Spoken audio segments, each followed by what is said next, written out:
Okay, we're in the middle of Gimel, which is on 296 there, Gimel in Basi Legani, Tafshin Yud Gimel. So the Rebbe here mentioned a halachic position of the Maamar of Moshe Selis, who says that there's a difference in the requirements of belief between a Jew and a non-Jew. According to the halakha,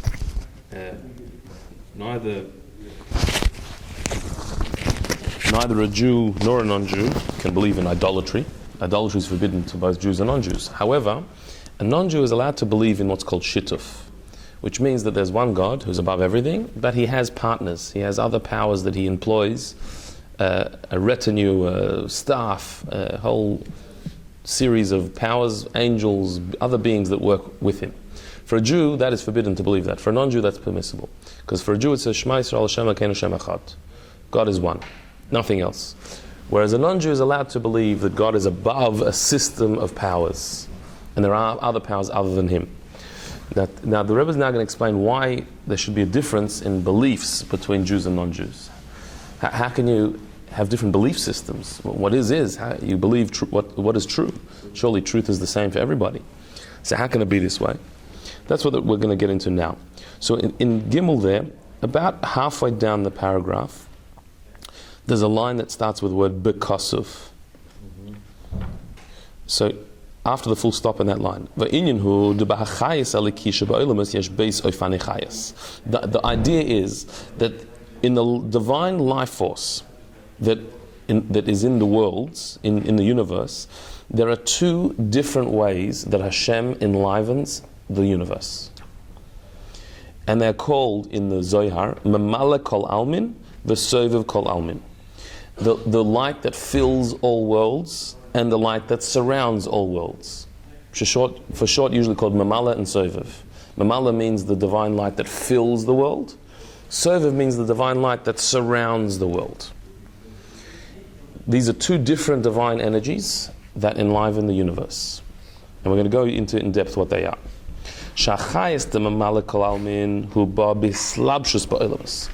The light that is called Mamala Kol Almin fills all worlds. What that means is it's a divine light that actually includes itself within the world, that shapes itself to enter into the world, to relate to the world, to fill the world with liveliness and existence. As our sages said in the Medrash,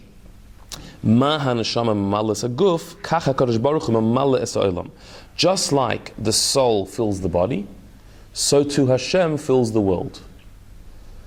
Right? The Medrash is using a metaphor for the human being, just like you have a body, which is the physical external self, which is filled with soul energy that enlivens it, that vivifies it, that gives it life. So too Hashem is the soul of the world. The world is like a big body, and Hashem is the soul of that body. Now in Chassidus it explains that metaphor is very revealing. It gives us a great understanding as to how Hashem fills the world. If we look at our body and our soul and the relationship between them, we'll understand better the relationship that Hashem has with the world on the level of Mamala Kol Almin, the way he fills the world. How so? V'hainu. D'kashem sha'chayis ha'golui ha'mislabish ba'guf harihu babis chalkus lifi oifenei varim. Just like the life force that is revealed and enclosed within the body comes in a way that it divides up and is differentiated according to the various faculties of the limbs in the body. That there's a different type of liveliness and life force in this limb as compared to that limb. Each limb has its own energies, has its own powers. Because the limbs are different, so to the life force within those limbs are different. Right? So in other words, you've got various limbs and organs in your body. You have eyes and you have ears. What's the difference between eyes and ears? Well, externally, eyes and ears are different. They're made up differently. They're physically different, but also their function is different. Eyes see, ears hear. The hearing of the ear is not a part of the physical ear. The physical ear has all the apparatus for hearing, but the power of hearing is a soul power. your soul has the ability to hear. Where is the power of hearing enclosed? In your ear. Because the ear has all the correct equipment for hearing. The power of sight is a soul power. Your soul has the power to see. The eye doesn't see, the soul sees. It's just that the eye is the tool through which the soul sees. I mean, the proof of that is that a corpse has eyes and ears but doesn't see or hear. Why? Everything's there, but the soul is not in the body, so therefore the eyes do not see and the ears do not hear. So the various powers of the body, the power to walk is in the feet. Why? Because the feet are the right way to walk, the right things, they have the right shape and they're made to walk. So what happens is the soul enters the body. The soul itself is an undifferentiated, lively power. It's just life, the power of life. Life is not divisible, life is life. But when the soul enclosed in the body, each limb receives the soul in its way. Why is the power of sight in the eye? Because the eye has the right things for sight, has the right makeup for sight. So the undifferentiated soul enters the body and then differentiates. Each limb receives a different aspect of the soul. The power of sight in the eyes, the power of walking in the feet, and the power of writing and lifting and manipulating with the hand.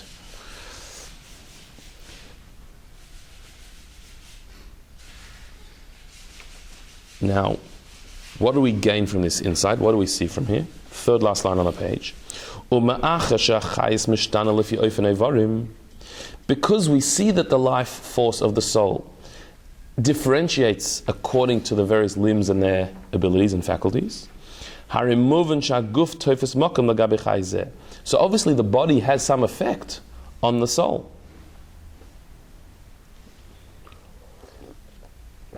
Because again, why does the power of sight rest in the eyes?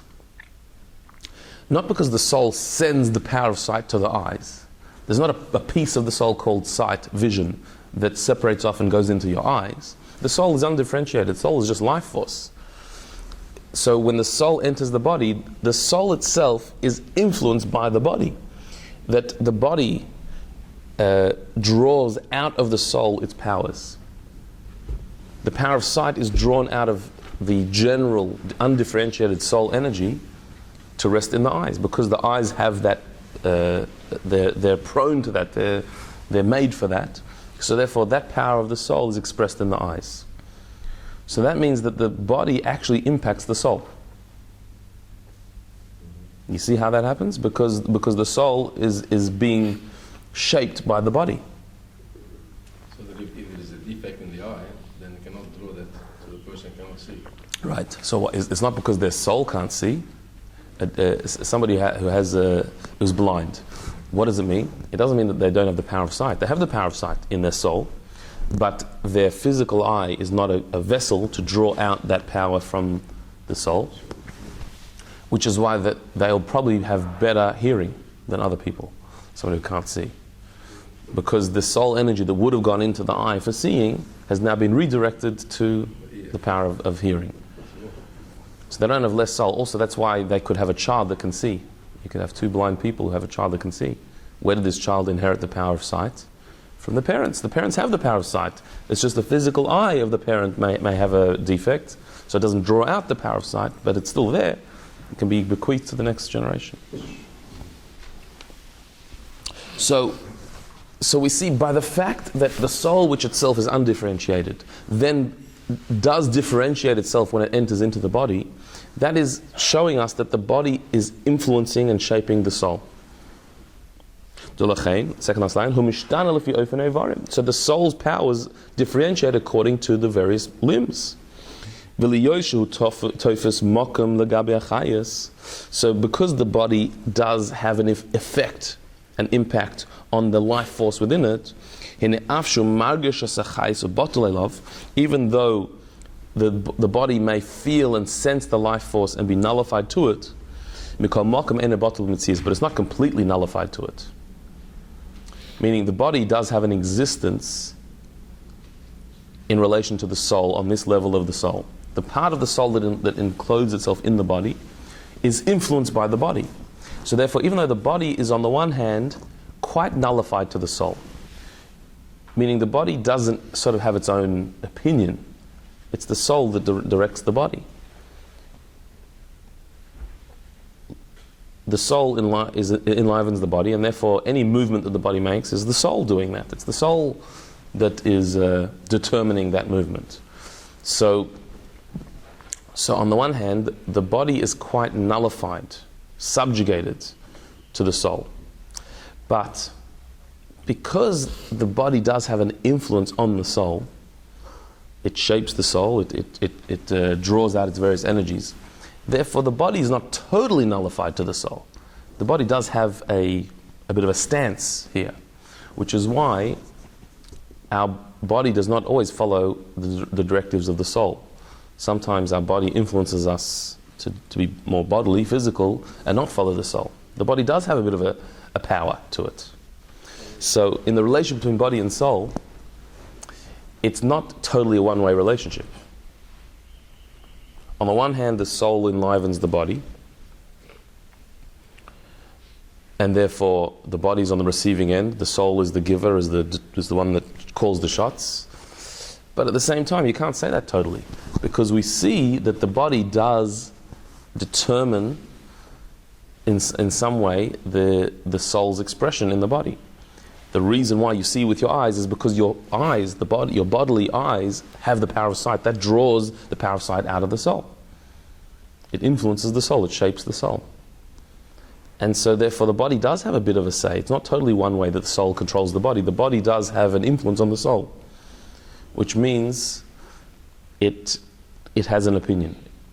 It has a say. The body also has a say. Now, how do we get into this discussion? This is all because the Medrash says that just like the soul fills the body, so Hashem fills the world. So Chassidus says that's giving us an insight. If we examine the way the soul fills the body, we'll understand the way Hashem fills the world on the level of Hamamalak Lalmin. The one way Hashem interacts with the world, the way his divine light fills the world, is like the soul filling the body. Look at the top of the next page. So the same applies, what we just described about the soul and the body, applies to the Ur HaMamalek Lalmin, the divine light that fills all worlds. What it means is, what that light does is it actually encloses itself within the worlds. It rests within the world. So therefore, creation has a sense of bittul, of nullification to the divine light that rests within it. But einu bittul b'metzius, but not total bittul.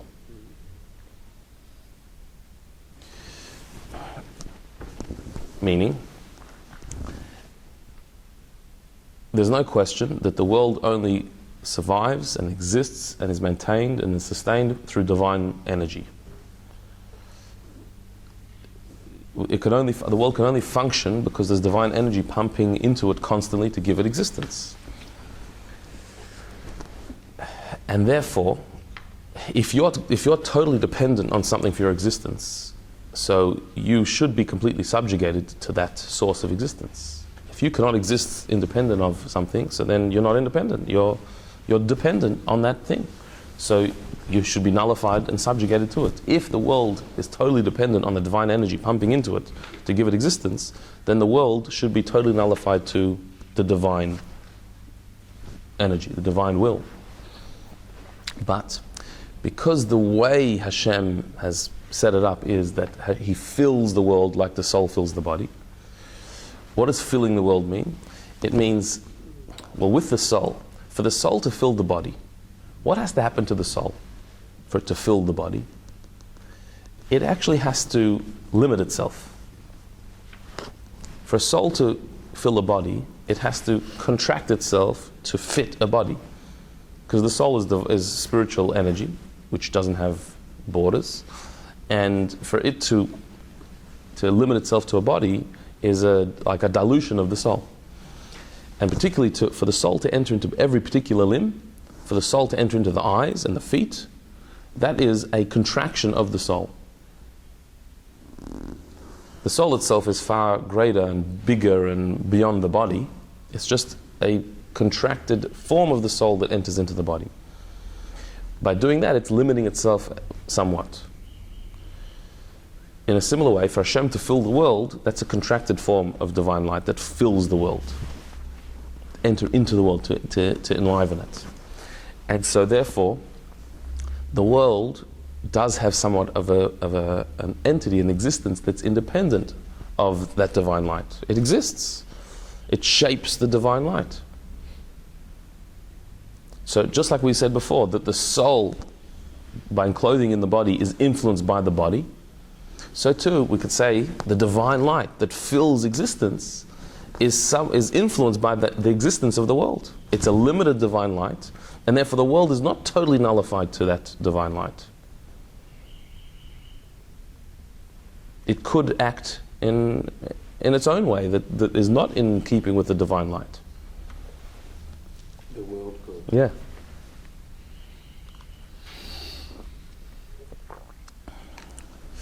He'll contrast this now to Soviv Kol Almin, and it'll become even clearer. However, if we're talking about the other type of light that Hashem uses to enliven the world, the Ur HaSoviv Kol Almin, the light that surrounds or is beyond all worlds, it's a different story. Or so too, if we would talk about the soul that does not enclose itself in the body but is beyond the body, on that level, existence has no existence whatsoever. The world, creation, has no existence whatsoever. Meaning what? So going back to the body and the soul. We usually understand the soul as being something that's in the body. That's sort of how we picture the soul. What is a soul? If we would try to define what is a soul, it is a life force that enlivens the body. That's actually not what a soul is. A soul is a life force. That it is. The life force that enlivens the body, that's only a bit of the soul. That's only a ray of the soul. There is a ray, a part, an extension of the soul that enters the body to give it life. That's not the soul itself. The soul itself is beyond the body. Is a life energy that is beyond the body. It's a part of the soul that enters the body to enliven it. And so like we saw in other Maamarim, there's Nefesh, Ruach, and Neshama, which are parts of the soul that are within the body, but then there's Chaya Yechida, which is beyond the body, outside of the body, not limited to the body. So the parts of the soul that enter the body is just a limited expression of the soul. That part of the soul is influenced and shaped by the body and affected by the body. But the part of the soul that's beyond the body is in no way influenced by the body. It's completely beyond. On that level, the body has no reality whatsoever. If you look at it as a percentage, how much of the soul is in and how much is out? It's like a ray of the sun compared to the sun. A ray is in the body, and the sun, the real source of the soul, is beyond.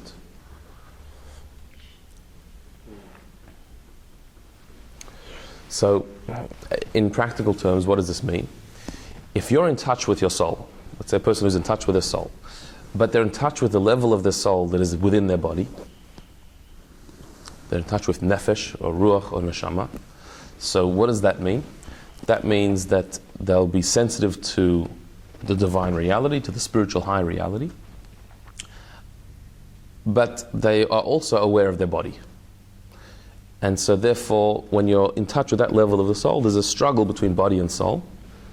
And the more in touch you are with the soul, the more likely your soul will be able to overcome your body's urges, and you'll be able to do what the soul wants, not what the body wants. If you're in touch with the level of the soul that's beyond the body, Chaya Yechida, then it's a different story. Then there's no battle. Then the body has no say whatsoever. The body's not significant on that level. It's only the part of the soul that's within the body that is influenced and has a struggle with the body. But the part of the soul that's beyond the body has no involvement with the body whatsoever. The body cannot get in the way at all. So it says, when somebody is willing to be Moser Nefesh, have Mesiras Nefesh, give their life up for Hashem, what are they doing? They're in touch with the level of the soul that's beyond the body. So therefore the body is simply not an impediment to them serving Hashem. So someone will give their life away in order to serve Hashem. What happened? On that level, the body is simply not an issue. It's all about me and Hashem, and there's nothing in between. On a day-to-day level, there are a lot of things we're not willing to give up to serve Hashem. We sometimes have in front of us a temptation to do something wrong, to follow our desires, our physical desires, against Hashem's will. That's the soul struggling with the body. But when there's no struggle whatsoever, when there's no question, and we will go for it no matter what, we'll do what Hashem wants and throw everything on the side, that's the level of the soul that's beyond the body. Is the struggle with the soul with the body, or the good soul with the animal soul? Well, the animal soul is almost synonymous with the body. That's what it's the bodily energy. Right. So when you talk about the soul as it is within the body has existence, and there's a battle. When you talk about the soul as it is beyond the body, there's only soul there. There's no body there. Body has no relevance there. So too, when you're talking, there's a divine light that fills all of existence. But by saying it fills all existence, what does that mean? Existence exists. The world exists. If it fills all worlds, so then if you fill something, the something has influence on you. It shapes you.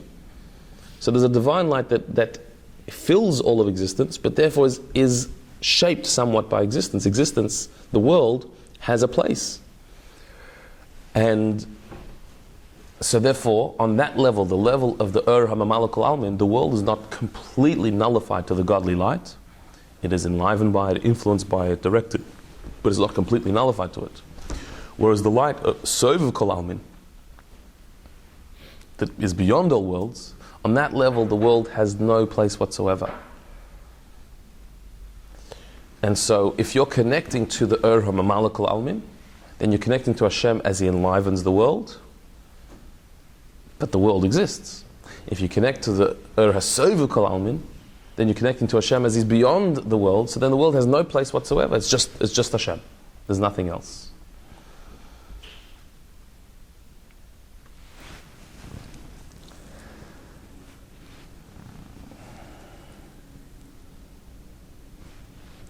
So therefore, let's end this paragraph. V'lochein hinei chaya zehu behelem.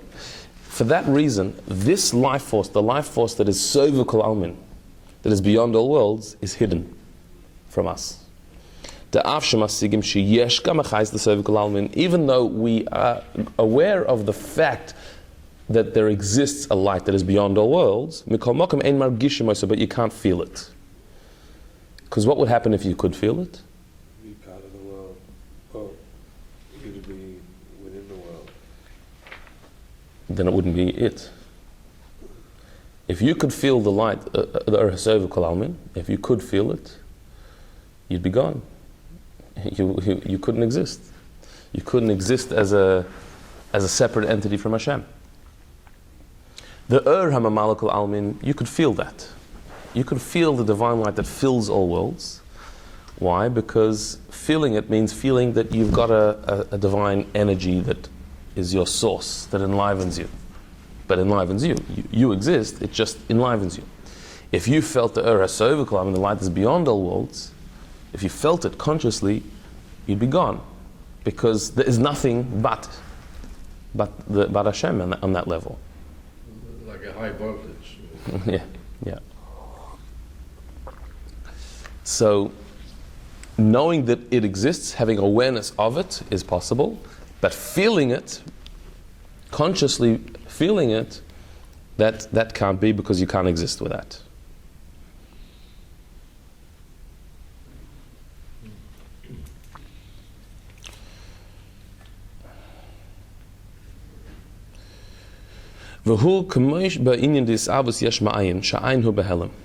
It's like the concept of creation, something from nothing, that this world is something that came from nothing. And Chassidus often ask the question, what do you mean something from nothing? Did this world come from nothing? Is that where this world came from? What was before this world? Before the universe was created, what was there? Infinite light. Yeah. Whose infinite light? Hashem's. Yeah. That's not nothing. How can we say that the world came yesh ma'ayin, something from nothing? The world came from Hashem. So Chassidus explains something from nothing means that our somethingness cannot grasp where it came from. As far as we are concerned, we came from nothing because we cannot grasp our source. We can't feel, we can't sense where we came from. It's not that we came from nothing. It's that from our perspective, it's a nothingness, it's beyond us.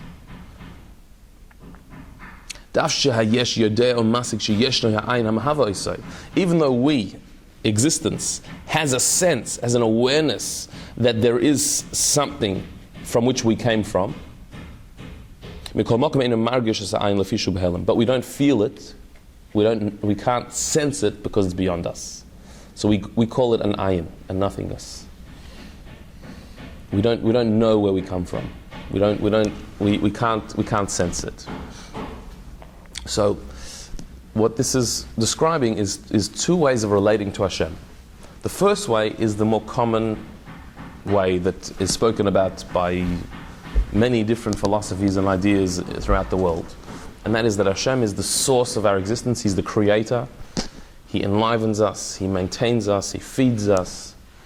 That Hashem He fills existence with life.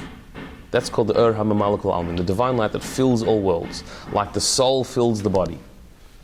That's a common way of talking about Hashem. That's a bit more familiar. Just like it's a common way of talking about the soul. The soul is that which enlivens and fills the body. But what only Torah reveals, and particularly in Chassidus it's described at length, is that that's not the full picture of Hashem. Hashem is not just the creator of the world. He's beyond the world as well. The soul is not just that which is like a battery maintaining the body. The soul is way beyond the body as well. If you relate to Hashem as the one who fills the world, so the world exists and Hashem fills it with life. But if you relate to Hashem as the one who's beyond the world, so on that level the world has no place, the world doesn't exist. There is only Hashem.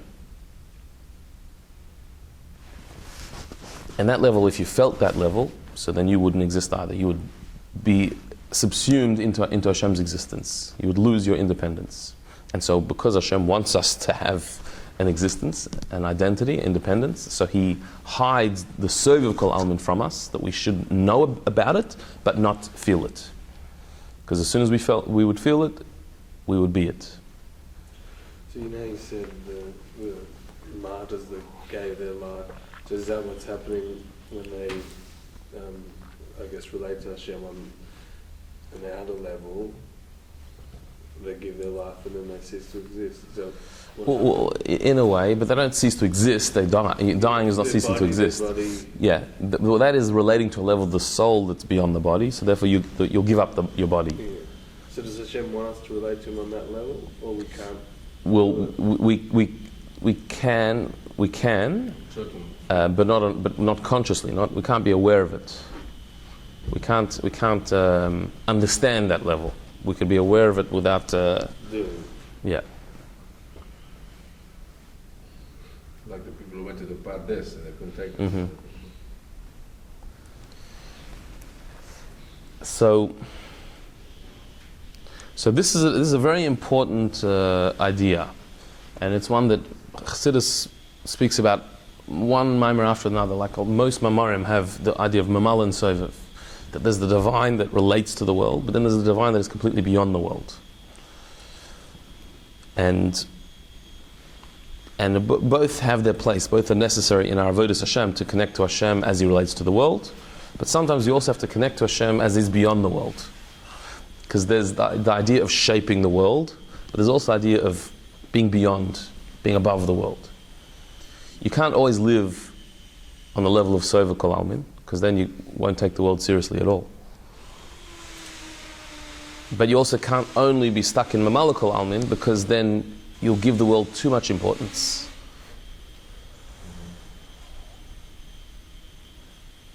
So you need to shift from one to the other. So somebody who's like a Sovev, who lives with Sovev, means somebody who doesn't give a stuff about life and the world, doesn't take this world seriously at all. They're in a ruchnistic, spiritual state without taking life in this world seriously at all. It can be very holy, to live in such a way. But it doesn't help the world. Like, the whole point of us being here is that we should elevate this world down here. That's why Hashem created this Mamala system, that He fills the world and you should increase the divine light in the world. On the other hand, somebody who's very Mamala but does not relate to Sovev will say, well, there's Torah and mitzvahs, but there's the world as well. Like, the world does have a place. And, Torah and mitzvahs can only do so much. Like, they'll be limited in their spiritual attitude. Because, the world is the world. It is how it is. It's not going to change. No, it will change. It can change. You can draw down a Sovev. So these two levels of Hashem's light will give us an insight to understand what we discussed earlier. If you look into Daled. Now, with this understanding, we'll appreciate why the Jewish people are told that we have to believe in radical monotheism. There's just Hashem and nothing else. Whereas Bnei Noach, the Noachides, other nations of the world, are allowed to believe that Hashem has partners. Why? Because the Jewish soul is sourced in the essence of Hashem. Or in lower terms, the Jewish soul is connected to the Ur HaSov of Kol Almin, the light that is beyond all worlds. So because on the level of Sov of Kol Almin, nothing else exists but godliness. So therefore the Jewish soul has the ability to relate to radical monotheism, that there's nothing but God. The Jewish soul has the ability, has the sense of this, because that's where we come from. We come from the level of Sov Kol Almin, where there is only Hashem. So therefore, we are able to relate to that idea that there's just Hashem and no other power, nothing else exists. Not just that there's no other God apart from Him, or no other divine power. That there's no other existence but Him. Certainly there's no other thing that has any power. There's no other thing. This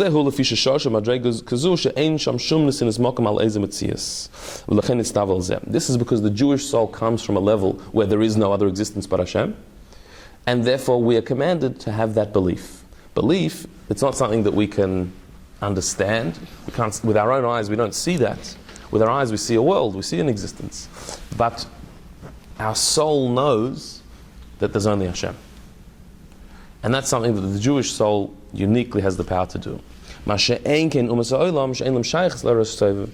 the nations of the world, their soul does not come from that level of Ur HaSov Kol Almin. They come from a level called Chitzonis Haratzon, which is Maamar Kol Almin. So therefore, they can relate to Hashem as being the source of existence, but to relate to Hashem as being all that exists, that's beyond their capability. They can't be expected to have that relationship with Hashem. That's not where their soul is. So,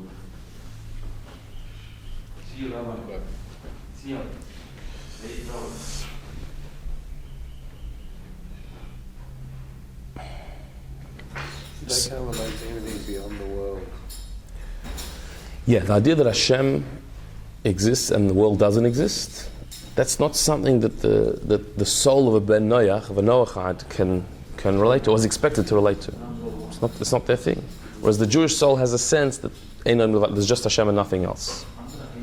This I called it radical monotheism, because to believe in one God, that anyone can. And that is expected of all peoples, to believe that there's one God who is the creator of the world. But to believe that there's nothing else, that there's only one God, meaning not just there's only one God and no other gods, there's only one God and no other thing, nothing else exists, there's only Hashem, that's something the Jewish soul relates to, because that's where we come from. We come from the level where there's no world. Whereas the non-Jewish soul doesn't come from that place, so therefore is not expected to relate to it. So nothing exists besides Hashem, including the physical world. I mean, it's just like a fragmentation. There's just Hashem. What you see as a separate thing is not really a separate thing. Yeah. There's only Elokus, there's only godliness, there's nothing else. So like the Alter Rebbe writes that faith for a Jewish person is something very different to what the non-Jewish world understands. The non-Jewish world understands faith as believing that God exists. You look at a world, and the world could run on its own. Maybe you could explain the world as being self-sufficient, that it came about spontaneously, and it exists with its own system, and there's nothing keeping it going. And faith means believing that no, God created the world and He maintains the world. That's what faith means for a non-Jew. For a Jew, that's not a matter of faith. That God created the world and maintains the world, that's not a matter of faith. That's just a fact. That's just an obvious fact. Just like your body doesn't create itself, there's a soul that enlivens it. Your body came from somewhere, is enlivened by something. So to the world is enlivened by something. That's Hashem. That's a fact. You don't need faith for that. That's palpable, obvious reality. Faith for a Jew is that there's nothing but Hashem. That nothing else exists. There's only Hashem. That you need to have faith for, because it doesn't look that way. When you say faith, you mean emunah or Yeah. a different Emunah. concept? Emunah. So we don't need faith that Hashem exists. We need faith that only He exists. Nothing else exists. That's what faith is. And the reason that is expected of us is because our souls come from that place. It's familiar territory to us, because that's where we come from. That's our soul source, the place where there is only Hashem and nothing else. And what I'll explain in the next part of the Maamar is why the Jewish soul comes from that place and the non-Jewish soul doesn't. How in the unraveling of creation, the Jewish soul appeared at this stage, whereas the non-Jewish soul appeared at a later stage of creation, and therefore relates to that level. And that, God willing, we'll see next time.